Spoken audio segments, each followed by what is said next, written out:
Okay, here's your Lake Scugog Ice Report for Sunday, December 15th at noon. My apologies, I didn't get one done yesterday, but I've got one done now. Actually doing it right now. So where I am, east side of Lake Scugog, north of Caesarea, south of View Lake, out in front of me, between probably halfway in the video here, between where the bottom of the screen is and land on the other side, that was all open water on Friday afternoon and Friday evening. But yeah, so what we've got right in front of me is there's a bit of a pressure crack right along shore here. I did bring the ATV 20 feet out onto the ice, and literally where the ice is, underneath the ice, where the tires are, there is literally the bottom of the lake. Please don't do this. It's not ready for ATVs or snowmobiles, but there's nothing underneath, so yeah.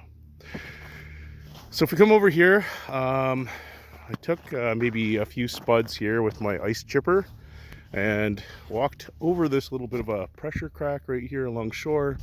There's another crack in front of me, and you can see where I turned around right here, because I think between a little bit of the weight of the ATV plus myself, plus we've got these two different pressure cracks here, stuff started to move and it cracked a bit. Definitely not a smart thing to be doing. Please don't do this. I am going to say that I'm semi-professional at doing this. Or yeah. Actually, on that note, please be aware, on Lake Scugog, if you go through and you need the assistance of EMS, they're going to charge you. Mr. Roboshootin, back in the early 2000s, went through and his bill was about $6,000 to come and get him out. So yeah, I know. Do they charge people when you're like stuck on the side of highways? Like you've ditched your vehicle and there's like an ice storm and you're advised not to travel? I think they do, don't they? Anyways, here we go. Let's find out. What we've got here is, actually that's more than I was expecting. Wow, that's like 4 inches of ice. I honestly didn't expect that much. Now, I'll tell you one thing.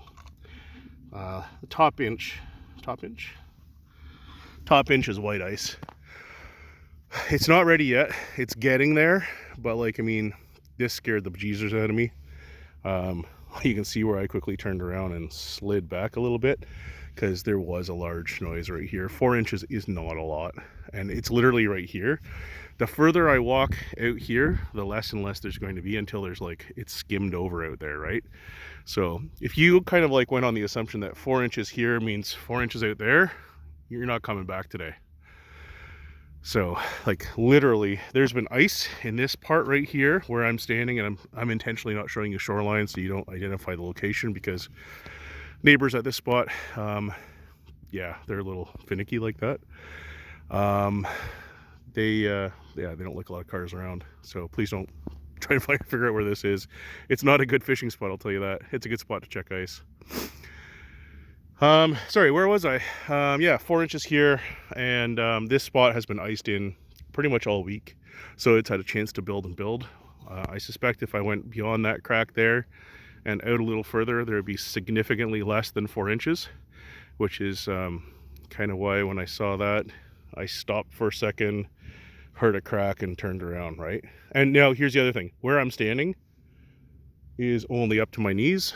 Yep, this time of year, it's only up to my knees. So self-recovery at this point right here is definitely doable. Yeah, it's like a good safety spot to check ice thickness. But my advice, if you're out today, hopefully you've got a rope and picks and a buddy. But definitely play it safe for yet. It's not ready.